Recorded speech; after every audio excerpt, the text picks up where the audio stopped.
జగిత్యాల జిల్లా మెట్పల్లి పట్టణంలోని బీఆర్ఎస్ కార్యాలయంలో ఏర్పాటు చేసిన press meet MLA Kalvakuntla Sanjay మాట్లాడుతూ ఎమ్మెల్సీ జీవన్ రెడ్డికి వయసు పెరిగింది కానీ ఏం మాట్లాడుతున్నాడో అర్థం కావడం లేదు.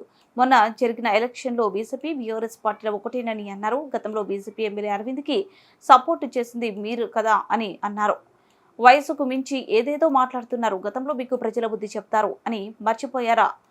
కాంగ్రెస్ ప్రభుత్వం అధికారంలోకి వచ్చి 6 నెలలు గడిచినా చేసిందేం లేదు. బీఆర్ఎస్ అధినేత మాజీ ముఖ్యమంత్రి కేసీఆర్ పెద్దలు అన్న లేకుండా వాడు వీడు అని మాట్లాడతారు. గెలుపైనా ఓటమైనా ప్రజలే నిర్ణయిస్తారు. ఇక ముందైనా వయసుకు తగ్గ మాటలు మాట్లాడాలని మీ రాజకీయ అనుభవము అంతా నాకు అవసరం. వయసు లేదు, మీరంటే గౌరవం కలదు అని అన్నారు. ఈ కార్యక్రమంలో municipal chairperson Ranaveni Sujatha, MPP Sai Reddy ఉన్నారు. లేనప్పుడు పెద్ద జీవన్ రెడ్డి గారు ప్రెస్ మీట్ పెట్టింది. ఇక్కడ చాలా బాధాకరం. 75 ఏళ్ళ వయసులో ఇప్పటివరకు నాకు తెలిసి నేను రాజకీయాల్లోకి వచ్చి ఇప్పుడు దగ్గర 1.5 years 2 years అవుతుంది. అంటే డైరెక్ట్గా రాజకీయాల్లోకి వచ్చి ఏ ఒక్క రోజు కూడా జీవన్ రెడ్డి గారు పెద్ద మనిషి పేరు కూడా తీయలేదు. ఇప్పుడు కనీసం ఒక మాట అనలేదు. మన పార్లమెంట్ ఎలక్షన్లో కూడా వారి గురించి మాట్లాడలేదు. వారి గురించి ఎప్పుడు నేను ప్రస్తావన కూడా తీసుకురాలేదు. బాధాకరం ఏంటంటే వారు వచ్చి ఇక్కడ వచ్చి మొన్న ఎంత బాధాకరం. 75 ఏళ్ళ వయసు. ఈ వయసులో వారు ఏమంటారు ఇక్కడికి వచ్చి బీజేపీ బీఆర్ఎస్ కలిసిపోయిన ఎలక్షన్ల కంటే ఇంతకంటే దారుణమైన మాట ఏమైనా ఉంటుందా? మొన్న కొట్లాడిందే నేను బీజేపీతో 2000. ఇక ఆ కాన్స్పిరసీ థియరీస్ చెప్తాం. ఇంకా ఎన్ని ఊహాగానాలో వారు ఏమేమి ఆలోచిస్తారో నాకు అర్థమవుతుంది. వయసులో 75 ఏళ్ళ వయసులో వారు ఏమంటారు, మొన్న అసెంబ్లీ ఎలక్షన్లో అంట బీఆర్ఎస్ బీజేపీ కలిసినాయి కావాలని, ఈసారి మళ్ళీ ఇట్లా కలిసి మాట్లాడడానికి ఈ వయసులో దగ్గర నా వయసు ఇప్పుడు నాకు 40 ఏళ్ళ వయసు.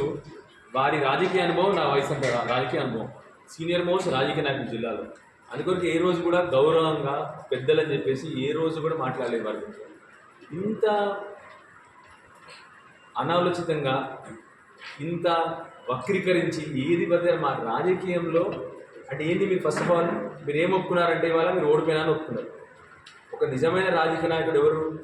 గట్టిగా నిలబడి తన సిద్ధాంతం వైపు నిలబడి పోరాటం చేసి నేను ఓడిపోయినప్పుడు నేను ఓడిపోయినాను ఒప్పుకోవాలి తప్ప నేను ఓడిపోతున్నా వాళ్ళిద్దరు కలిసిండ్రు, వాళ్ళు కలిసినాడు, వీడు కలిసినాడు అని చెప్పేసి మాటలు మాట్లాడకండి దయచేసి. మిమ్మల్ని దయచేసి ఇంకొకసారి ఇలాంటి అనవసరమైన అలిగేషన్స్ చేయొద్దని చెప్పి మిమ్మల్ని ఆనెస్ట్గా హంబుల్గా రిక్వెస్ట్ చేస్తాను. అది వారి విఘ్నతకు వదిలేస్తున్న రాజకీయం. నేను చెప్పేది ఏంటంటే హుందా రాజకీయాలు చేయాలి. ఇంత సీనియర్ నాయకుడు మీరు వచ్చేసి బీజేపీ బీఆర్ఎస్ కలిసినాయి కోరుట్లలో, బీజేపీ బీఆర్ఎస్ జగిత్యాలలో కలిసి ఉన్న మీరు మొన్న మీరందరూ సాక్ష్యం. ఇక్కడ జర్నలిస్ట్ అందరూ ఇక్కడ మనం కొట్లాడింది ఎవరితో? మన ఎలక్షన్ కాంగ్రెస్ ఎక్కడ నుండిందా? కాంగ్రెస్ కనీసం కనబడిందా కాంగ్రెస్ పార్టీ? మనం కొట్లాడిందే బీజేపీ పార్టీతో ఓరిగా కొట్లాడినాం. అది కూడా మీరు చూశారు తను ఎట్లా తిప్పినాడో మా నాన్నగారిని.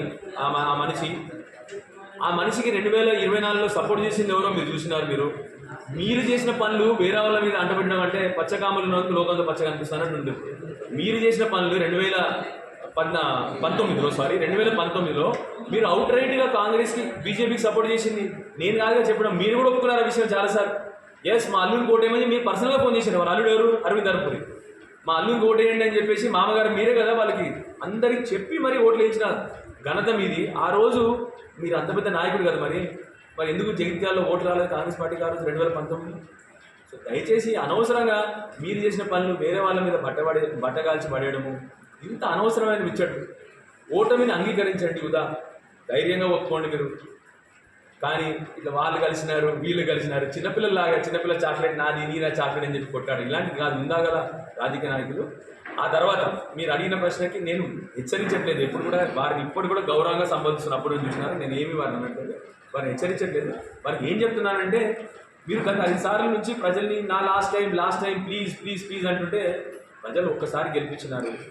ప్రజలు మీకు ఈసారి 2 సార్లు కూడా చెప్పినారు, జీవన్ రెడ్డి గారు సమయం అయిపోయింది, టైం అయిపోయింది.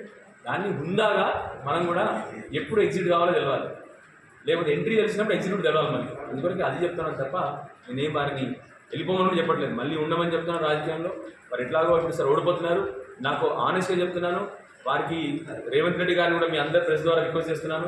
మరి జీవన్ రెడ్డి గారికి కావాలనుకుంటే ఒకసారి మంత్రి పదవి కూడా ఇవ్వండి అని చెప్పి రిక్వెస్ట్ చేస్తున్నానని చెప్పి ఈ అనవసరమైన మాటలు మాట్లాడొద్దని చెప్పి. మీ అంచనా ప్రకారం బీఆర్ఎస్ పార్టీ ఎన్ని సీట్లు గెలవబోతుంది? 12 సీట్లు గెలుస్తా ఉన్నాను. దగ్గర 12 సీట్లు గెలుస్తాను.